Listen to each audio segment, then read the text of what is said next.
पूरा नाम राहुल कुमार अग्रवाल है। मैं सुपौल जिले के रहने वाला हूँ। सर मैंने अपना ग्रेजुएशन इलेक्ट्रिकल इंजीनियरिंग में IIT ISM धनबाद से करा है। उसके बाद सर मैंने लार्सन एंड टोब्रो के लिए काम करा। फिर बाद में मैंने जॉब को छोड़ दिया और सिविल सर्विस परीक्षा के लिए तैयारी करने लगा, और अभी भी मैं सिविल सर्विस की परीक्षा की तैयारी कर रहा हूँ। और सर इसके साथ सर मेरी हॉबी सर सुडोकू खेलना और सर योगा करना है। ओके आपने हाँ ठीक है जी सर, जी Rupesh sir continue. Karthikeyan sir continue. हाँ ओके। आपने IIT ISM से कब किया बीटेक? सर मैंने 2019 में पास करा। 19 में किया। और कितने दिन तक सर्विस किया LNT में? सर मैंने LNT में सर 8 महीने सर्विस किया। अच्छा, फिर इसके बाद क्यों छोड़ दिया? फिर आप क्यों सिविल सर्विस ज्वाइन करना चाह रहे हैं? क्या वहाँ मन नहीं लगा आपको? सर पहला सर ये कि मैंने ये सोचा था कि सर्विस के साथ साथ ही तैयारी कर लूंगा, लेकिन सर मैं वहाँ पे साइट पे पोस्टेड था, तो सर टाइम का इशू हो जाता था, तो इसलिए तैयारी में पूरी ध्यान नहीं जा पाती थी। और साथ साथ अगर मैं तैयारी करता तो काम पे इफेक्ट होता था, तो इसलिए सर मैंने सोचा क्या कि तैयारी करने का निर्णय लिया सर।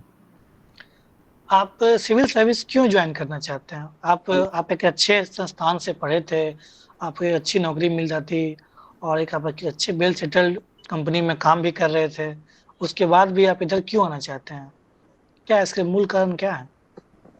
सर पहला कारण ये था क्या, ये था कि सर मेरा एक स्ट्रॉन्ग डिजायर है सर कि मैं सोसाइटी के लिए कुछ काम करूं, जो कि सिविल सर्विस सेवा सर मुझे प्रदान करता है, या लोगों के लिए काम करना। और सर दूसरा सर ये था क्या, ये था कि सर यहाँ पे सर मुझे जो लोगों का काम करने के साथ के बाद सर जो सेटिस्फेक्शन मिलेगा वो भी था यहाँ पे। ये एक मोनोटोनस जॉब नहीं है सर, यहाँ डाइवर्सिफिकेशन है। जैसे कि सर वहाँ पे सर जो मेरा काम था वो मोनोटोनस हो जा रहा था थोड़ा सा, और सर यहाँ पे सर मैं अपना योगदान, अपनी पढ़ाई का योगदान सर डिसीजन मेकिंग में भी दे सकता हूँ और पॉलिसी मेकिंग में भी दे सकता हूँ। सर जहाँ तक सेवा की बात है, आप तो NGO ज्वाइन करके अलग अलग फील्ड ज्वाइन करके भी कर सकते हैं। रही बात मोनोटोनस की, तो वहाँ पे क्या आपको एक ही काम दिन भर कराया जाता था LNT में? सर वहाँ पे सर जैसे कि मैं साइट इंजीनियर था, तो सर इलेक्ट्रिकल साइट इंजीनियर के तौर पे सर मुझे दे, देखना रहता था कि इक्विपमेंट काम कर रहे हैं कि नहीं कर रहे हैं, और सर जैसे कि इंस्टॉलेशन सब देखना रहता था प्रोजेक्ट पे, तो सर यही चल रहा था वहाँ पे काफी दिन। इलेक्ट्रिकल इंजीनियरिंग का डिफिनेशन क्या आप देंगे शॉर्ट में?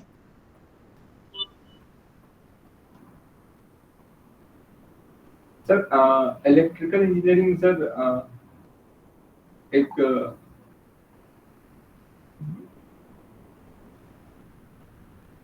आपकी आवाज रुक रही है। सॉरी सर सर ओके, ये बताइए फ्यूज और सर्किट ब्रेकर में क्या डिफरेंस है? सर दोनों सर पहले समानता ये है कि सर दोनों सर सर्किट को ब्रेक करने के लिए काम आता है कि कोई करंट या ओवरफ्लो हो जाए, ना हो जाए। इसमें सर अंतर ये है, सर कि जो फ्यूज होता है सर वो डिस्ट्रॉय हो जाता है पूरी तरह अगर सर ज्यादा करंट ओके। गया उसको, लेकिन सर्किट ब्रेकर सर डिस्ट्रॉय नहीं होता है उसको सर हम लोग एक होता है, ठीक है, कैपेसिटेंस और इंडक्टेंस, क्या है basic difference? Sir capacitance sir capacitor के लिए होता है सर, इसमें सर चेंज ऑफ वोल्टेज को देखते हैं सर, और inductance sir change of current inductor के लिए रहता है सर। ओके। आप ये कच्चा बिट्टू आइलैंड का नाम सुने हैं? कुछ चर्चा में रहा था, जी सर। क्या है बताइए? सर ये सर आइलैंड सर भारत और श्रीलंका के बीच में सिचुएटेड है। इसे सर यहाँ पे सर जो इंडियन फिशरमैन सर तो वो फिशिंग करते करते सर वहां पहुंच जाते हैं, जिस कारण से सर विवाद उत्पन्न हो जाता है। इससे संबंधित श्रीलंका ने भी कोई आइलैंड या कोई जमीन का टुकड़ा भारत को दिया है? कुछ जानकारी है? यस सर, वेज आइलैंड था सर। पेज आइलैंड था, अच्छा। Yes sir. ठीक है, आप ये बताइए आपका फर्स्ट प्रेफरेंस क्या है, फर्स्ट सेकंड थर्ड? सर मेरा पहला प्रेफरेंस सर DYSP है सर। डीवाईएसपी है। ये बताइए, इससे पहले अभी जो 3 जो बदलाव किए गए हैं एक्ट के बारे में, आज भारतीय न्याय संहिता, भारतीय न्यायिक सुरक्षा संहिता, कुछ एक्ट के बारे में बता पाएंगे कौन कौन सा धारा चेंज हुआ है, कुछ मूल धारा सर जानकारी है? मूल धारा सर, नहीं नहीं, जो बदलाव हुए हैं पहले, बदलाव जैसे सेक्शन 375 था, अभी कौन सा चेंज होकर के क्या हो गया है, कुछ है आइडिया? ये जानकारी नहीं सर, ऊपरी जानकारी है कि सर जैसे कि जो IPC था का नाम चेंज करके भारत न्याय संहिता हो गया है। इसमें सर ठीक है। जो टोटल नंबर ऑफ सेक्शंस है वो कम कर दिए गए हैं।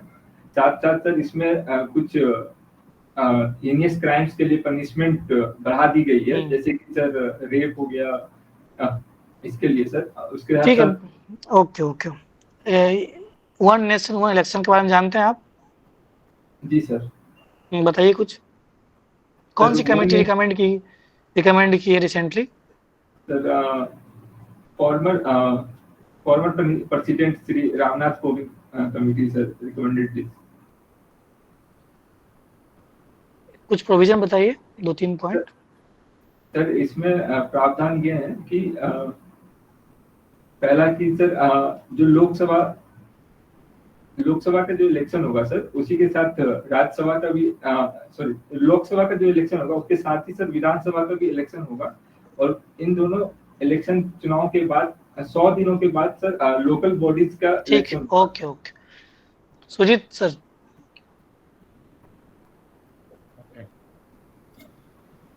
सम्राट अशोक के बारे में सुना होगा आपने, किस वंश से थे वो? मौर्य वंश। मौर्य वंश। कहा जाता है कि वो अपने 99 भाइयों को मार कर राजा बने, तो 99 भाइयों को मारने वाला एक महान कैसे हो सकता है? सर उनकी महानता सर इस बात से जानी जाती है कि उन्होंने कलिंग युद्ध जीतने के बाद भी जो धर्म के पथ पे वो चले, जब उन्हें ये ज्ञात हुआ कि इतने मारकाट और लड़ाई काट से सर कुछ मनुष्य को कुछ ज्यादा फायदा नहीं होने वाला है, तो इसलिए उनको महान का दर्जा दिया गया है। तो वो तो जिसके लिए मार काट करना छोड़ दिए तो मौर्य वंश का पतन हो गया। सर पतन सर उनके बाद उनके हुआ। बाद महान कैसे हुए? Sorry sir. क्योंकि उन्होंने कलिंग युद्ध के विजय के बाद जो युद्ध नीति का त्याग किया, जिसके कारण मौर्य वंश का पतन वहीं से स्टार्ट हो जाता है, शुरू हो जाता है। सर तो फिर जो महान मेरी कैसे जानकारी कहा जाएगा? जहाँ बोलिए बोलिए राहुल, कंटिन्यू। सर जो मैंने पढ़ा है सर उसमें कि मौर्य वंश के बाद उन्होंने मारकाट छोड़ दिया, लेकिन जो युद्ध नीति थी वो छोड़ दी, लेकिन सर उन्होंने अपनी सीमा की रक्षा करी। बट उनके बाद सर जो शासक आए वो उतने समर्थ नहीं थे कि जो अपनी सीमा की रक्षा कर सके, तो इसलिए साम्राज्य का पतन हुआ। Rahul, ease of doing business term सुना है आपने? जी सर। क्या है ये? Sir ease of doing business sir इसके तहत सर जो कंपनियां हैं, जो इंडस्ट्री है, वो आसानी से अपना काम कर सके, उसका प्रावधान किया जाता है। जैसे कि इसमें सिंगल विंडो क्लियरेंस आती है, रेट टेपिज्म को कम करना, फिर सर इसमें लेवल लॉज ये सब का कोडिफिकेशन करना, और सर फेसलेस असेसमेंट करना। बताइए जो ease of. Sorry sir. Good. Bihar सरकार के द्वारा लिए गए कुछ स्टेप बताइए जो। सर जैसे कि बिहार सरकार ने अभी सिंगल विंडो पोर्टल चालू करे हैं। उसके बाद सर उन्होंने सर सारे डॉक्यूमेंट्स को ऑनलाइन कर दिया है कि वहाँ पे जाके इन्वेस्टर्स या फिर जो भी एंटरप्रेन्योर है वहाँ जाके सर सारी जानकारियाँ ले सकते हैं। और सर बहुत सारी टैक्स में और ड्यूटीज में सर कमी करी है। क्या बार बार सरकार का बदलना सरकार की औद्योगिक नीति और विकसित बिहार का जो सपना है उसको प्रभावित करता है क्या? सर बार बार सरकार का बदलने से सर औद्योगिक नीति सर जो पुरानी सरकार जो नई सरकार आती है वो चेंज कर देती है। कई बार सर जो प्रोजेक्ट साइन किए जाते हैं पिछली सरकार वो खारिज कर दिए जाते हैं नई सरकार के द्वारा। और सर नई सरकार जो आती है सर वो अपने नए ढंग से नई पॉलिसीज भी लाती है। तो मुझे लगता है सर वो सरकार के ऊपर डिपेंड करता है। और सर सरकारें चाहती हैं कि उनके राज्यों का विकास हो तो सर वो उसी तरह दिशा में सर काम करते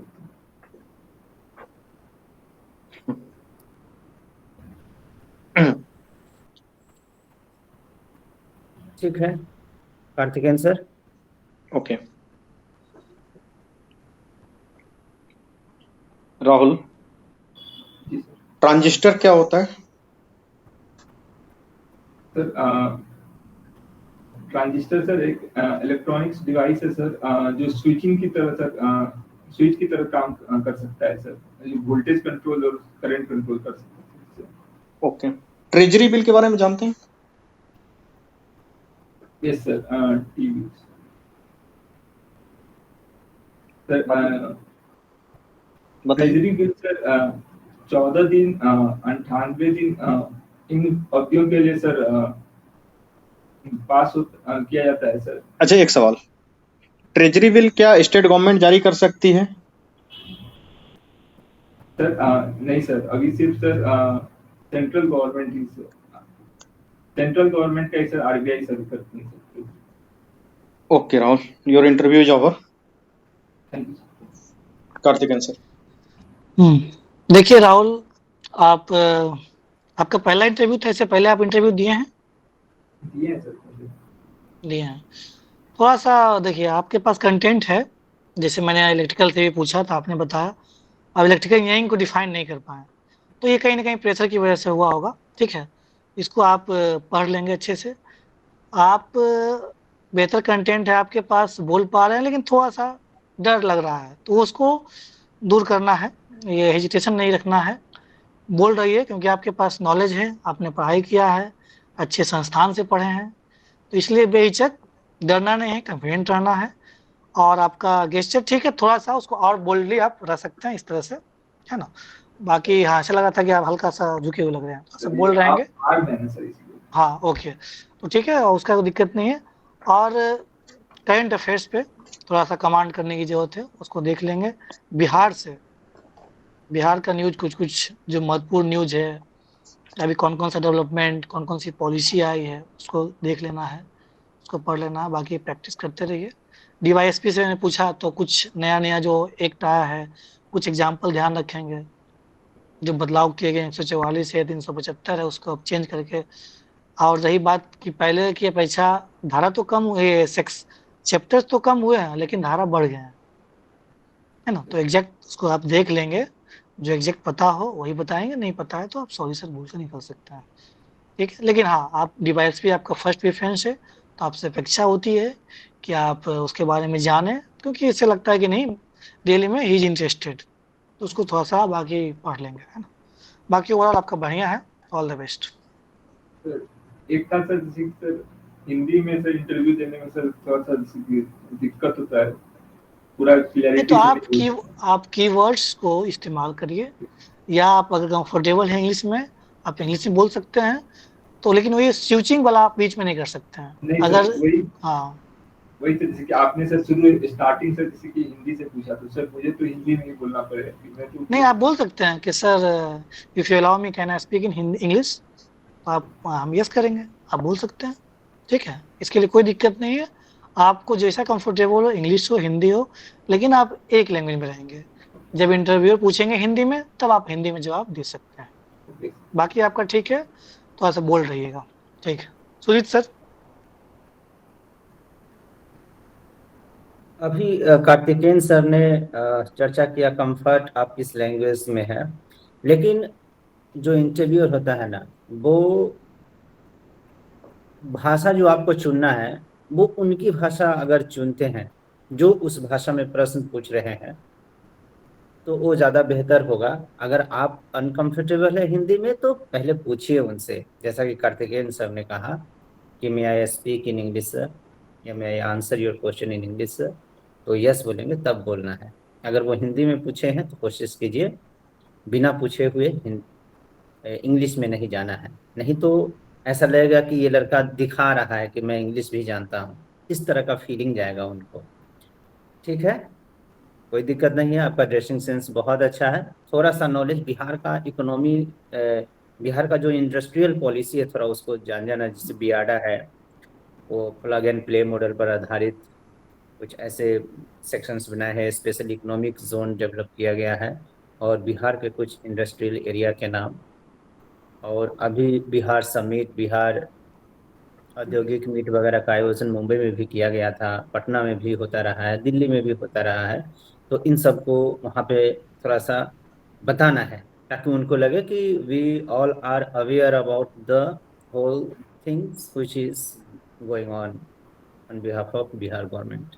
ओके सर, अगर सर एक साल सर अगर मैं इसी तरह अगर हिंदी में बोलूं जैसे कि अभी बोला था इंटरव्यू के दौरान सर, तो वो भी चलेगा कि? हाँ, कोई बात नहीं, जब एक बार आप बोल देंगे ना कि मैं आई स्पीक इन इंग्लिश, तो उनके दिमाग में जाएगा कि नहीं, कि he is more comfortable in English, है ना। जब आप हिंदी में आएंगे तो उनको वो समझेंगे कि एक्चुअली कंफर्टेबल ये इंग्लिश में है, हिंदी बोल रहा है इसीलिए इसको दिक्कत हो रहा है। ठीक है, पर कोई दिक्कत नहीं है, आप वेल डिजर्विंग कैंडिडेट हैं। आप बस नहीं रहा है पर आ जाएगा, है ना। अब फर्स्ट है, आप एक दो और इंटरव्यू फेस कीजिए मॉक, और जब इंटरव्यू में जब जाएंगे ना, तो उस समय आप बहुत अच्छा फील करेंगे। इससे ज़्यादा मुझे नहीं लगता कि ड्रिल करते हैं वो लोग, बहुत अंदर का माहौल अच्छा होता है। ठीक है, good luck thank Rahul. You. Okay, professor. हाँ, thank you Suresh sir. Rahul, सारी बातें तो बता ही दी गई हैं। थोड़ा सा हैंड मूवमेंट करते हो, थोड़ा सा डरा हुआ टाइप का बैठे थे, थोड़ा स्माइल लाओ फेस पे, थोड़ा दिखना चाहिए ना, बोल्ड दिखना चाहिए, हंसता मुस्कुराता चेहरा दिखना चाहिए। इतने कम एज में सेलेक्ट हो गए हो, क्या चाहिए तुमको? बस लास्ट स्टेज पे तो हो, थोड़ा स्माइल लाओ फेस पे, अच्छा लगना चाहिए देखने में, स्मार्ट हो देखने में, कहीं कोई समस्या नहीं है। बाद बाकी धीरे धीरे सुधार हो जाएगा, बहुत कोई प्रॉब्लम नहीं है। ऑल द बेस्ट, बहुत अच्छे कैंडिडेट हो। ठीक है, थैंक यू।